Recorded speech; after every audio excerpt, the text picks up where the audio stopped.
What's up, guys? Welcome into the TexAgs Rewind presented by Specs. We're outside the Rollo Insurance Studio. Bronny filled in for Nuno today. He's out. I'm filling in for Nuno on the Rewind. Got Zoe here with, that's Bob Ross, right? That's what it is. He lights up, you know. That's pretty sweet. That's not on the Rewind, unfortunately, but we have OB on there. John Pugliese talking Aggie hoops. We had Texas A&M head baseball coach Michael Earley stop by, and of course Billy Liucci talking latest transfer portal updates, all that fun stuff. So check it out. The whole idea is actually was I was kind of remembering that after the Texas game that Torian York was saying, hey, you know, he feels good about the direction of the team. He said, because it used to be a circus. The title of the article was Elko closes curtains on circus with major culture shift in year one. That, I think the look, we had to look. We've been talking about the 2022 class, right?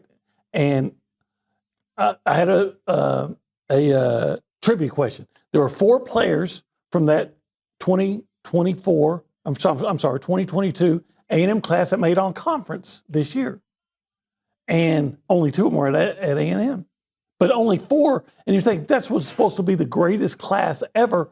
What happened to it? Why did it so underperform? Why was it? Because there was, misevaluations?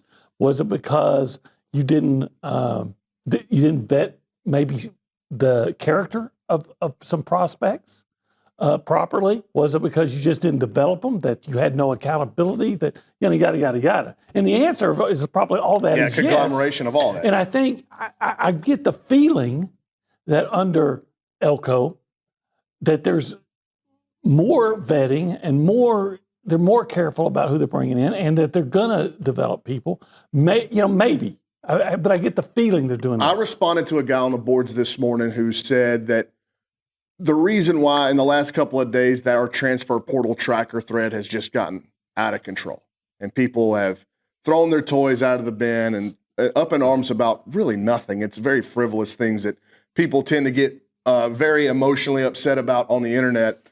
But the comment that I was responding to was talking about how the 2022 class, like you mentioned, has jaded the fan base because they were getting everybody they wanted. They got everybody they wanted in 2022. Except Kelvin Banks. Sure. The guy they needed the most. But I said, well, if that's the example, if that's true that everybody has been jaded because of the success in that 2022 recruiting class and everybody views recruiting success through that lens, those are foggy lenses. Where are you at on this A&M club? I'm running off a few wins in a row here, an important victory over Texas Tech, I thought, and a pretty rowdy atmosphere in Fort Worth. What have you seen over the last 2 weeks from Buzz Williams' bunch that's kind of got you maybe bullish on the Aggies more so than you were to start the year? Yeah, I think a lot comes down to the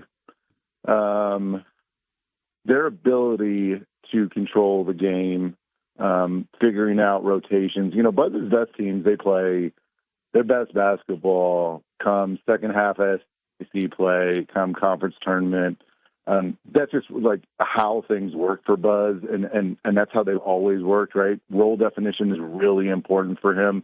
And when you've got 3 guys transferring in with the portal and how those things work, I think for Buzz, he's really got to figure out, okay, where do these guys fit? What's my best combination?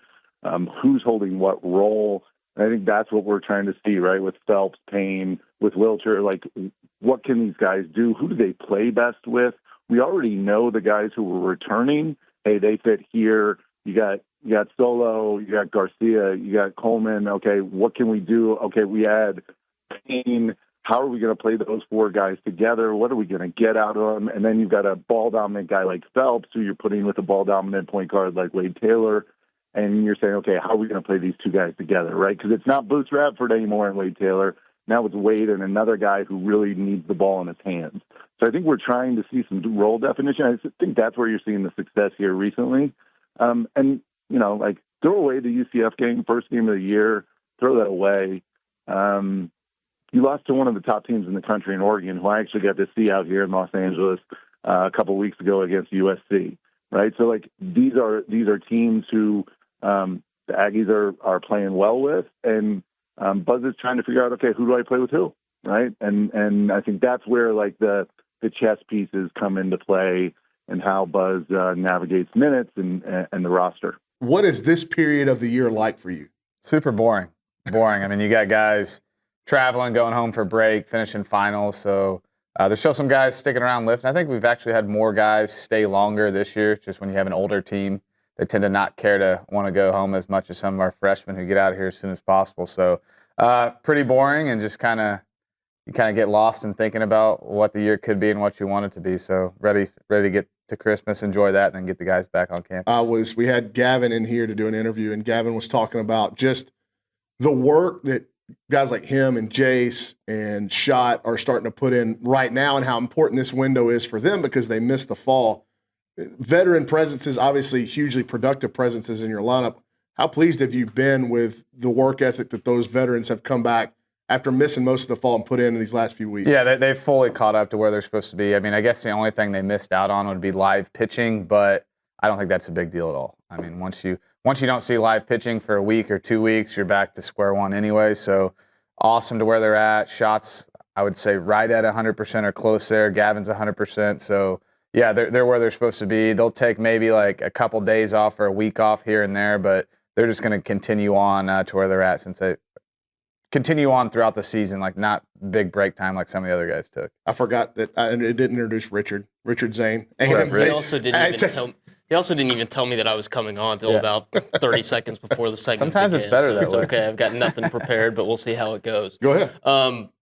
Obviously, we know the season starts in the middle of February. So between now and then, what does it look like as far as the ability to actually coach the team, and what are the players doing on their own before they get ready for the first day of practice? They're on their own right now. January 13th, we'll get back on and have a month to prepare. Only sport in the country, I believe, that has a month to prepare for their season. Crazy. So everyone's the same. So it's equally. We could talk about that all day, but yeah. So we get going on the 14th against Elon. So 13th will be a big day, and excited to get going on it. How important is Jeremy McMillan in this time? And when you send these guys off to California, all over the state of Texas, and they got to come back ready to go. And so I'm sure Jeremy gives them, this is the expectation from a strength and conditioning standpoint. Yeah, I mean, lifting's not like when we were in college where it was like, bench squat, shoulder press. I still do all those. Yeah, I mean, I've never changed. It's all programmed specifically to each individual guy. So they got a program that they go off of that tells them what to do every single day. And I think, but it reminds me of back then. And the stories so the older coaches, when I was first getting into it, they were older. They were coaching in the 80s and when things were like the wild. So they would tell old stories, recruiting stories. And it's stuff like now where the guy was at the airport, he had already checked in, and there was John Robinson or Curly Hallman or, whoever, Jackie Sherrill met him, Barry Switzer picked him off at the airport, pulled up in a limousine, and they grabbed him and just shoved him in the limo and took him to Norman, 14-hour drive to Norman, like just crazy things. And that's where we're back at. And it's funny and it's silly, but it's really not. It's complete. It's a complete it show. It's stupid. There's no rules and regulations. Nobody gives a damn what they're doing. You got agents involved. A lot of times these agents are telling the kids, like there might be a prospect about to go to Ohio State, and the agent says, no, we need to go to Florida this weekend. You're going to end up getting this much money. And so if you're a high school recruit or you're a transfer portal guy that's transferring from UAB and you're looking at Ohio State and Florida and Tennessee, and you and your family didn't go through this in the recruiting process first, you don't know any better.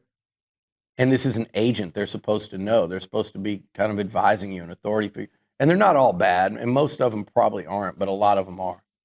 And the cuts they're taking of these kids' deals is enough. It's enough to make you sick. And again, there are real agents in this game that aren't doing that. And it's hard to comb through what's real and what's not, though. It's hard to comb through the money that's real or not. Right. Because it's almost like as college coaches now, they're not incentivized to lie, but it's almost like you have to exaggerate If you're not, somebody and else make will. promises for Yeah. survival, because not someone else, everyone else. It's a terrible situation. I like the portal because it's fun. Like, we get to sit here and talk about it, and it gives you a chance every year. And we can go down positions on this team and say, look, if this was the old days and A&M was going into next year, here's a position that it's just going to be hard for them to turn over in 1 year. I mean, you'd be looking at wide receiver going, okay, Noah showed a lot this year. All right, guys, like, comment, subscribe, and we'll see you on Monday. Thank you.